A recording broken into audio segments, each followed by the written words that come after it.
Welcome to Business Focus here on TV3. And what you just saw was just a wrap of some of the business stories that made headlines throughout the week. My name is Alfred Okansi, and as always, we'll have a business conversation this evening. And the past few months gone by have been dotted with numerous reports of job losses or layoffs, especially in the banking sector as a result of the crisis, and now the media as well, recording some layoffs by some media houses, and that has heightened the conversation as to exactly what is happening and what is going to happen in the coming months ahead of us. What exactly are the reasons beyond the banking crisis accounting for these layoffs? I've been joined in studio by Alex Frimpong, who is the Chief Executive Officer of the Ghana Employers Association. Mr. Frimpong, thank you very much for your time. Good evening to you. Thank you. It's great to have you this evening. I'm going to go for this quick break. When I come back, we'll get into the conversation and understand what are the factors that are contributing to the job losses, not only in the banking sector, but in some other sectors as well of the economy. Do stay.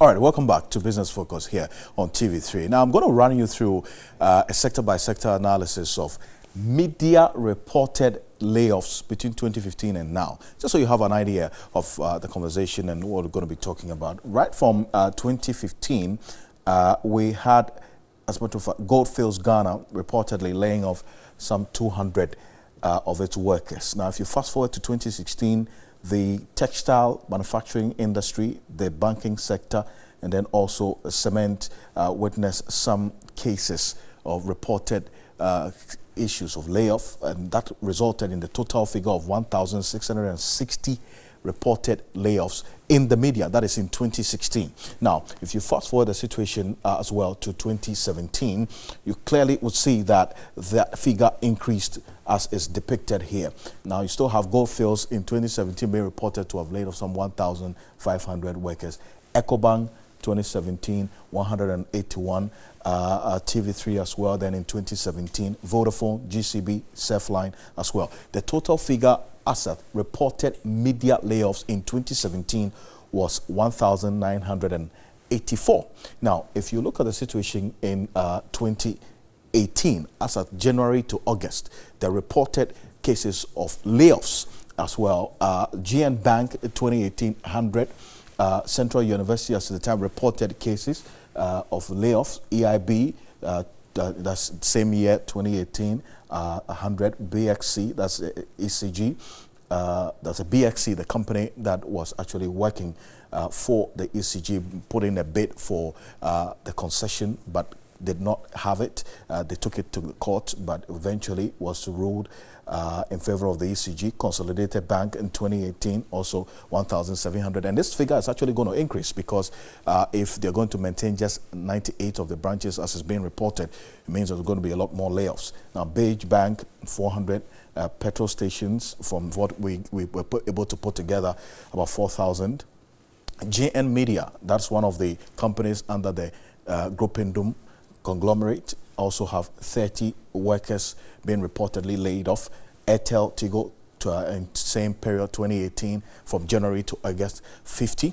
Now, the total is about 6,650. That's in January to August 2018, 6,650 cases reported media layoffs. So that's what the picture really looks like, and it's quite worrying. So the psychological aspect of it, we're trying to humanize this conversation of layoffs.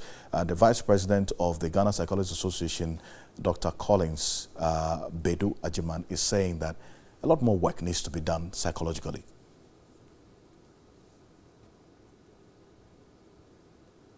And that's where the issue has been coming to. Bring you that very shortly, but let's get into the Entrepreneur's Corner and find out how what you should know as an entrepreneur.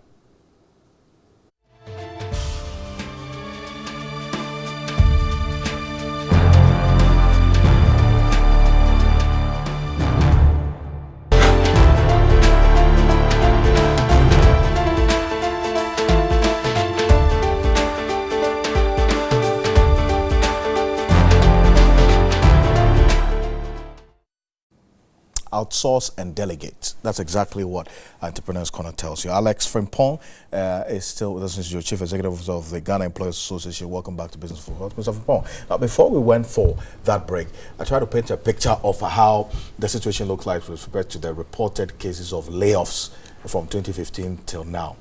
Apart from the banking crisis, which we know has contributed to the huge numbers we're having now, what has been some of the reasons why we've had this redundancy over the period? Well, thanks for having me and good evening to your viewers. I think the phenomenon of redundancy or layoffs is a normal occurrence in an economy. When businesses are doing well, thanks to technological improvement, they may want to improve upon their operations.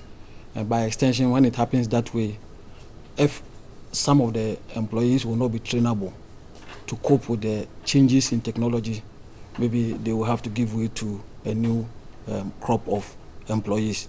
When businesses are not doing well, they will try and look at how they can fix their problems. In the unlikely event that they are unable to do that, then they will consider redundancy as the last option. Because to be able to assemble the best talent to help you deliver as an enterprise in a part of the world is a major problem.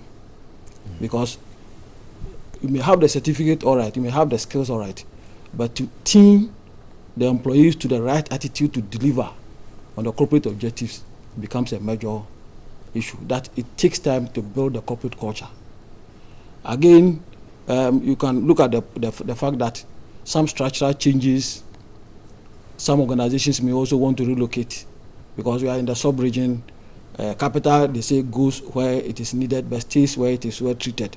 So headquarters of various organizations can be located and relocated depending upon the whims and desires of the investors. So when that happens, it can also affect employees. Then also competition. Currently, we have a state of affairs where so many substandard goods have found their way into the country. And about a week ago, the Daily Graphic published news to the effect that about 96% of electrical products are substandard. So once we bring in these goods, what happens to the few electrical manufacturing companies in the country? If they are unable to cope with the competition, likely it will affect some of the staff. So that's one of the issues.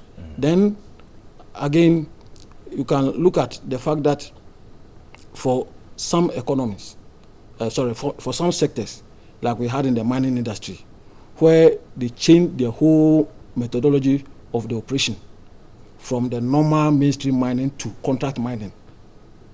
To that extent, some employees may have to be laid off, but in their case, they have to be offloaded to another employer. So these are some of the major developments that are happening in the economy. But what happens in the banking industry is something... We're going to get into the banking industry, but then from what I see, does the general structure of the economy also contribute to the redundancy or the layoffs that we're having now? Well, definitely. It has its pros and cons. Some businesses will be taking advantage of the current difficulties in the economy, and they may be reaping some benefits, while others may be suffering. For instance, if you look at the current forex situation, many organizations that would have to import their raw materials from abroad have to really make sure that their cost of production remain at a certain level, or else they'll be driven out of the competition.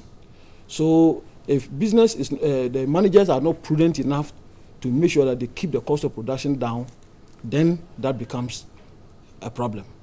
Again, if you look at even the commercial enterprises, for many of them who have to really look at the forex every now and then, the rate of the change and all the other factors make their business susceptible and exposed to a lot of the vagaries of this international financial system.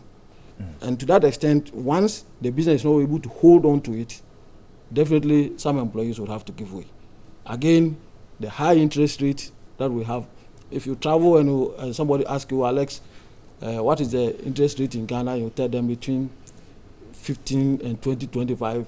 You want to be a bit diplomatic, but they wonder whether under such high that is more than that. You're talking about yes. 30 to 35, yes. maybe 40% sometimes. At least at the risk of being ridiculed, you try to massage the figure a little. But then somebody will ask, Alex, how can a business borrow at 25% and you are sure the business can succeed?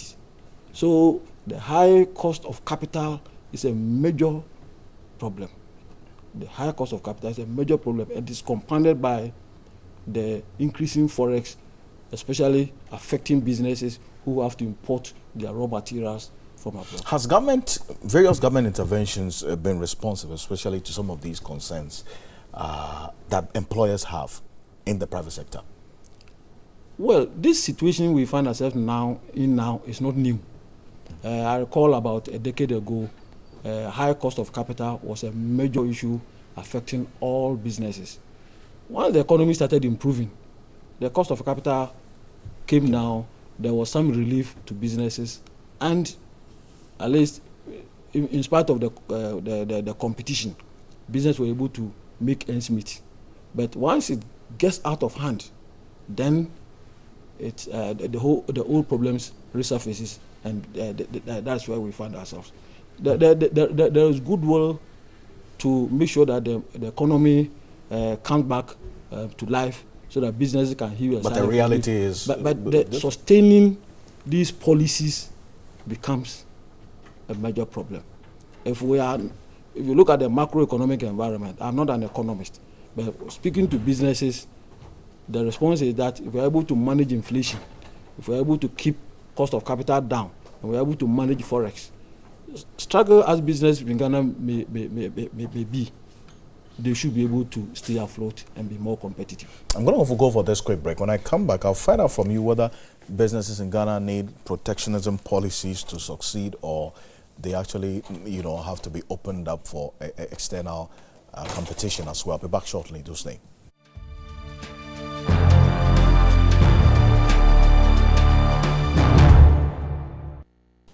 Okay, welcome back from that break. Ms. Alex Frimpong is still with us. Ms. Bob, we went for that break, maybe finally. Do you need protectionism or you need assistance? Because the GIPC boss seems to think that Ghanaian businesses don't need protectionism policies. Well, I think Ghanaian businesses need policy support, financial support. By policy support, what I mean is that we need to have a very favorable policy environment that will bring the best out of Ghanaian businesses. That's not to say that we should be protected. For instance, why should we allow our borders to rake in a lot of substandard counterfeit goods and products? If we're able to stop that, I can assure you that businesses in Ghana can compete.